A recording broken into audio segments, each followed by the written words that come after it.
Eu defendo que quanto antes se volte com o futebol. Futebol é a ferramenta de entretenimento popular mais importante do país e é necessário que volte.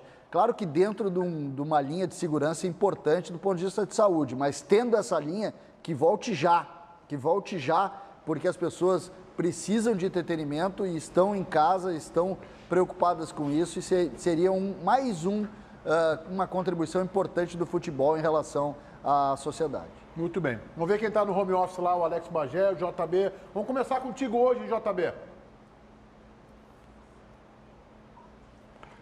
Meneghetti, eu aceitaria que voltasse o futebol, mas desde que não em jogos decisivos. Eu explico. Isso não poderia valer, na minha visão, para jogos da Copa Libertadores da América. Imagina um clássico Grenal decisivo, podendo colocar Grêmio e Inter numa fase de oitavas de final sem público num estádio Beira-Rio fechado. Além de dar um prejuízo de 2 milhões de reais de renda para o Internacional, ainda nós teríamos um prejuízo técnico muito grande de não ter um espetáculo como deveria o Clássico Grenal de um jogo decisivo de Libertadores. Então, assim, se nós começarmos o Campeonato Brasileiro e falar, o Inter vai jogar Inter e Botafogo, Grêmio e Fluminense, com portões fechados, e a gente for adiantando o calendário do Brasileirão e deixando datas para Libertadores mais à frente, ok. Aí, na minha visão, é justo, é válido e é até interessante uma saída bacana. Agora, começar a fazer jogos decisivos e que tu teria grande público apenas para matar calendário e os jogos perderiam uma qualidade absurda, aí eu não gostaria.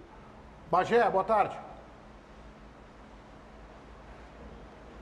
Muito boa tarde, Meneghetti. Sabe que o isolamento tá me deixando tão maluco, Meneghetti, que eu tô com saudade até do César Cidade Dias, do Fabiano Baldasso, mas acho que isso logo vai passar. Mas brincadeiras à parte, eu tô com a mesma opinião que eu tive na última rodada. Tem um pequeno corte aí com o Bagé, faz parte, é assim, esse tipo de transmissão, a gente está sujeito a isso, faz parte, daqui a pouco o Bagé volta com melhores condições. Sabe, César, a gente está convidando os telespectadores a votarem aí na nossa enquete interativa no Twitter, @donosdabolaRS. Eu acho legal eles participarem e poderem colocar o ponto de vista se preferem portões fechados de forma antecipada ou esperar um pouco mais. Eu quero colocar o meu voto, é um voto talvez um pouco mais ponderado. E eu vou, antes de votar, explicar. Eu acho que a gente tem que ouvir a opinião de um médico. Eu acho que é importante nisso aí ter um especialista. E embora os médicos estejam divergindo, tá aí o ex-ministro, deputado federal Osmar Terra com uma posição, o Mandetta tem uma outra posição, que é o atual ministro da Saúde. Então as posições são um pouco divergentes. Porque para que eu fique à vontade, para que o futebol possa voltar com portões fechados, que é a ideia que me agrada, precisa saber qual é o risco de contágio dos jogadores. Claro, por exemplo, como é que faz com o banco de reservas? Como é que faz com o banco de reservas? Separar os jogadores? Separar os jogadores do banco de reservas, para não ficar ali 7, 8, 9 jogadores colados um no outro. E a comissão técnica, como é que faz? Como é que faz o ambiente de vestiário? Porque há o risco. Sim. Então, eu precisaria ter mais uma base médica para poder ficar à vontade. Me agrada a ideia de voltar pelo teu argumento do entretenimento. Me agrada essa ideia. A gente estaria oferecendo um entretenimento a mais para quem está em casa, ou via rádio, ou via televisão. Mas eu queria saber isso. Existe uma lógica disso. Claro que nós estamos... E sempre a questão da saúde vai estar na frente da nossa discussão. Nós estamos passando a linha da saúde. O que eu penso? Quantos torcedores tem Grêmio Internacional? Vamos lá, por cima, 6 milhões cada um. 6 milhões de torcedores. Nós vamos abrir mão de oferecer entretenimento para 12 milhões de pessoas em nome de 50 mil que estarão no estádio. Ô, Meneghetti. Vai, Bagé.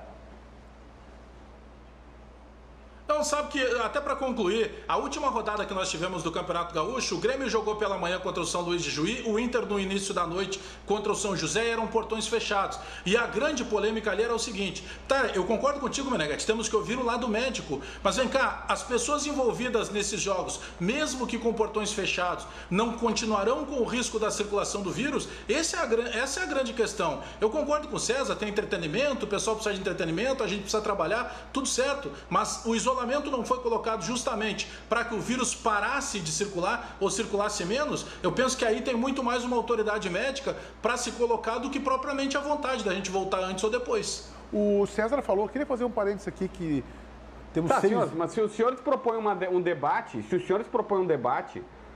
do que a gente gostaria de fazer, do que nós imaginaríamos que deveria acontecer, Na minha cabeça, pelo menos, quando propuseram, era óbvio que isso já existia uma liberação prévia, não seria assim.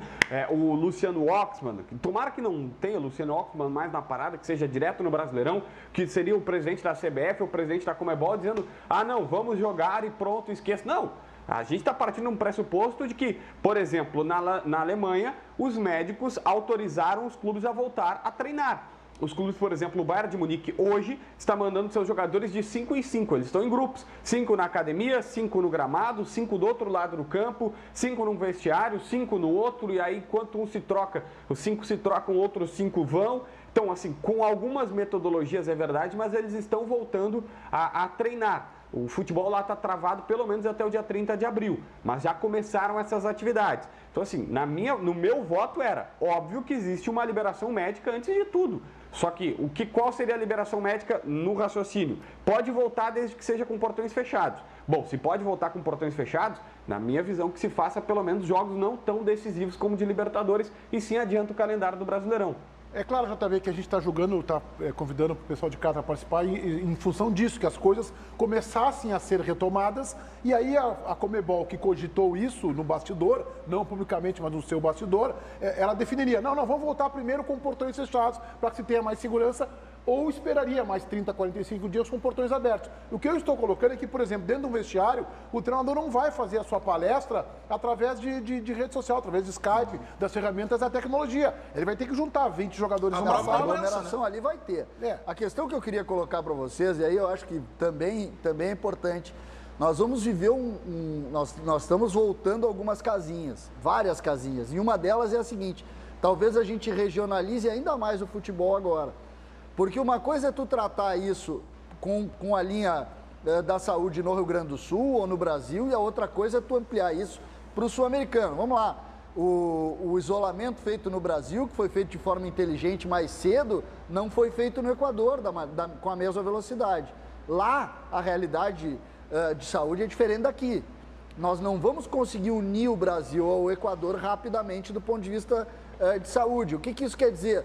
Talvez a gente tenha que começar pequeno do Rio Grande do Sul ou do Brasil e depois ampliar. Eu não vejo a Libertadores tão fácil assim como eu vejo, por exemplo, para se começar o próprio regional e o Campeonato Brasileiro. Eu vejo a Libertadores um estágio muito... Como é que o Inter vai viajar para Cali, por exemplo? Por isso, exatamente, não tem como nesse momento. Então eu não vejo a Libertadores rápida, mesmo... Pois é inviável.